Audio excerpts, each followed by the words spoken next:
Hay hombres que lo tienen todo, menos una razón verdadera para levantarse. Leonardo Álvarez era uno de ellos.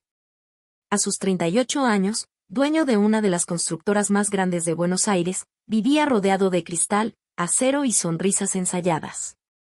Su nombre abría puertas, pero el silencio lo acompañaba incluso en las salas más lujosas. Para el mundo, él era éxito. Para sí mismo, solo ruido. Todo comenzó en un camino de tierra, perdido entre viñedos y polvo. Un desvío banal, una pausa sin importancia, el tipo de momento que nadie recordaría al día siguiente. Pero fue allí, frente a un puesto sencillo cubierto con lona y colores vivos, donde el destino decidió respirar. Camila Rojas vendía frutas con las manos manchadas de sol y una sonrisa que parecía saber más de lo que decía. Leonardo no imaginaba que ese gesto cotidiano, comprar unas frutas, sería el inicio del colapso de todo lo que él creía importante. En ese instante, el hombre que construía rascacielos comenzó, sin darse cuenta, a derribar sus propias murallas. Porque hay encuentros que no hacen ruido, pero lo cambian todo. Y el suyo acababa de ocurrir. El viaje a Mendoza era solo uno más en la impecable agenda de Leonardo Álvarez, reuniones, hojas de cálculo y contratos. El coche negro cruzaba la carretera polvorienta mientras él revisaba informes en su móvil, ajeno al paisaje que desfilaba por las ventanillas. Viñedos, montañas, cielo limpio, nada parecía digno de atención. Hasta que, en un tramo remoto, un pequeño puesto de frutas coloridas llamó su mirada. Tal vez por la sencillez. Tal vez por el contraste. O tal vez porque, por un instante, sintió ganas de parar, algo que no hacía en años.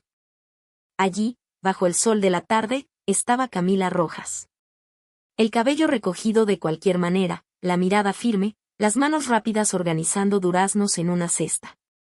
Ella lo saludó con naturalidad, sin reconocer al hombre que aparecía en las portadas de revistas empresariales. ¿Quiere probar? Son dulces, como el verano, dijo ella, ofreciéndole una rodaja de melón. Leonardo aceptó, casi sin pensar. Y ese sabor simple, fresco y real, pareció desgarrar la monotonía de su vida controlada. Por unos segundos, el tiempo se detuvo. No había números, ni estatus, ni prisa, solo el sonido del viento y la sonrisa de una desconocida. Él no lo sabía, pero ese instante sería el punto de inflexión de toda su historia. En los días siguientes, Leonardo intentó seguir su rutina en Buenos Aires, pero algo lo inquietaba. Entre reuniones y llamadas telefónicas, recordaba la sonrisa de Camila y el sabor sencillo de las frutas bajo el sol de Mendoza. Semanas después, inventó un motivo para volver, una supervisión técnica de las obras en la región. Los ingenieros extrañaron su presencia, pero nadie cuestionó. En la primera oportunidad, tomó el coche y siguió por el mismo camino de tierra. El puesto todavía estaba allí, y Camila también. Ella lo reconoció de inmediato, sorprendida y divertida. ¿Volvió por las frutas o por el melón?, preguntó, provocando con una risa. Leonardo sonrió, desconcertado. Se quedaron conversando durante minutos que parecían horas. Él descubrió que ella ayudaba a su abuelo y soñaba con estudiar agronomía. Ella, que él hablaba poco, pero escuchaba con atención. Esa tarde, algo invisible comenzó a formarse, un lazo que ninguno de los dos sabía explicar, pero ambos sintieron. Los viajes a Mendoza se hicieron cada vez más frecuentes. Oficialmente, Leonardo supervisaba obras. En realidad, buscaba la mirada serena de Camila y el refugio que solo aquel pequeño puesto le ofrecía. Entre un vaso de zumo y otro, él comenzó a escuchar historias sobre el abuelo, don Ernesto, un hombre que le había enseñado que la tierra devuelve exactamente lo que recibe, cuidado o descuido. Camila hablaba con una ligereza que desarmaba el ritmo rígido de Leonardo. Ella se reía de las pequeñas cosas, veía belleza donde él veía rutina. Poco a poco, él comenzó a sincerarse, contó sobre su padre ausente, sobre la presión de mantener el imperio familiar, sobre el miedo constante de decepcionar a los demás. Ella lo escuchó sin juicios, solo dijo, tal vez estás construyendo demasiado por fuera y olvidando construir por dentro. Esas palabras lo acompañaron durante días. Entre risas, paseos por los viñedos y silencios cómodos, nació una conexión profunda, casi sin contacto, pero llena de presencia. Leonardo descubrió el placer de simplemente estar, sin estatus, sin prisa, sin máscaras. Y, por primera vez en mucho tiempo, comenzó a preguntarse si aquel sentimiento simple podría realmente cambiar todo lo que él era. El romance entre Leonardo y Camila crecía en silencio, escondido entre viajes de negocios y tardes bajo el sol de Mendoza.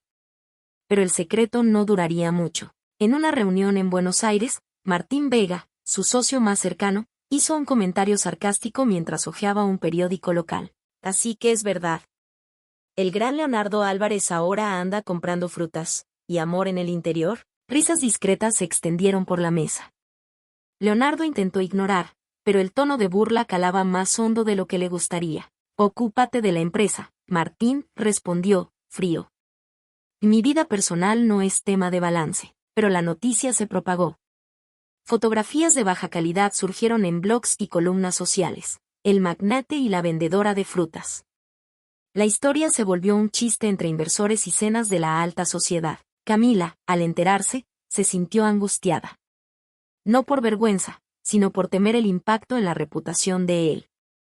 En cambio, Leonardo, por primera vez, sintió el peso real de vivir entre dos mundos. La ligereza que el amor le traía comenzaba a chocar con el juicio del ambiente que siempre lo había aplaudido. Y el hombre que nunca había dudado de nada empezó a dudar de sí mismo. La noticia llegó rápido a la mansión de los Álvarez. Beatriz, su madre, lo esperaba en la sala con la mirada glacial que Leonardo conocía desde la infancia. ¿Qué es verdad lo que estoy escuchando? Y dijo, sosteniendo el periódico. ¿Te involucras con una vendedora de carretera? ¿Esto es lo que queda del nombre de nuestra familia? Leonardo intentó explicar, pero ella no escuchaba. Hablaba de reputación, de accionistas, de vergüenza pública. En el fondo, él sabía, lo que más temía no era la pérdida de prestigio, sino que su hijo escapara del control. Esa noche, solo en el despacho, Leonardo se enfrentó a su propio reflejo. El traje caro, la mirada cansada, la duda que lo consumía. Amaba a Camila, de eso no quedaba duda.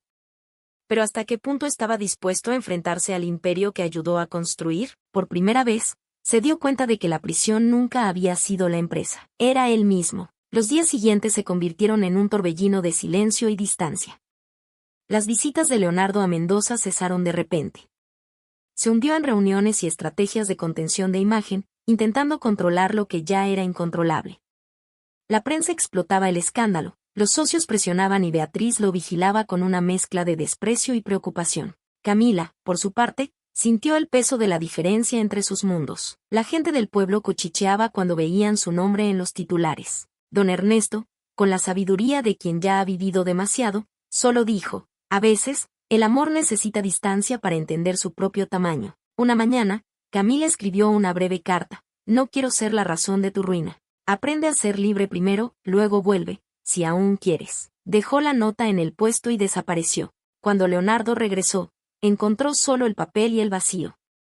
Aquel pequeño trozo de papel dolía más que cualquier contrato perdido. En los días siguientes, se sumergió en una tristeza silenciosa. Descubrió que ningún éxito podía llenar el espacio dejado por una ausencia verdadera.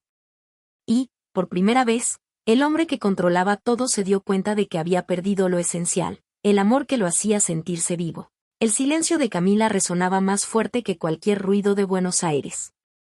Leonardo intentaba retomar la rutina, pero todo parecía mecánico, sin vida.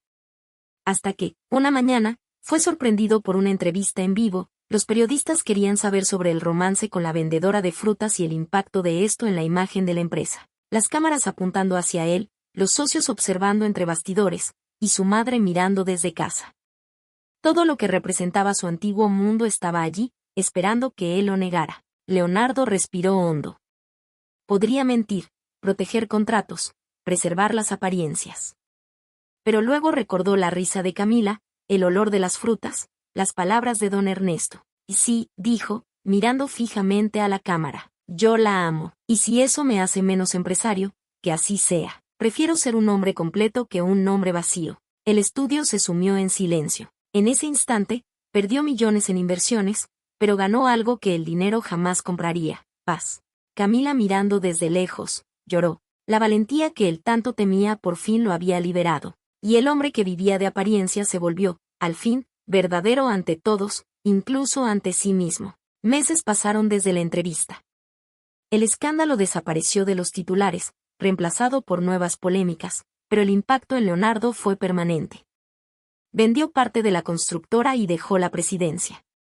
Por primera vez, no había agenda, ni compromisos, solo propósito. Fue en una mañana luminosa, en las colinas de Luján de Cuyo, que el sonido de las campanas anunció el reinicio. Entre viñedos y risas de amigos, Leonardo y Camila se casaron en una pequeña bodega local. El viento traía olor a uvas y libertad. Beatriz, inicialmente reacia, apareció de sorpresa.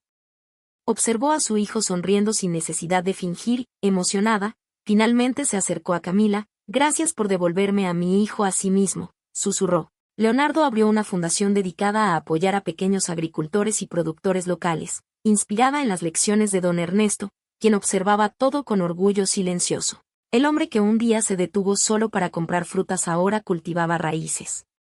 Lejos de los rascacielos y de las luces frías de Buenos Aires, había descubierto la verdadera grandeza: amar, servir y vivir con verdad.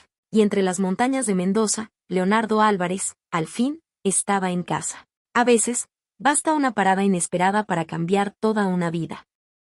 Leonardo descubrió que la verdadera riqueza no está en el lujo, sino en las pequeñas cosas, en el amor, en la valentía y en la libertad de ser quienes realmente somos. Y si esta historia tocó tu corazón, recuerda, tal vez tu momento de inflexión también esté a la orilla de cualquier carretera. Dale me gusta al video, suscríbete al canal y comparte esta historia con quien cree que el amor aún puede transformar el mundo, un gesto simple a la vez.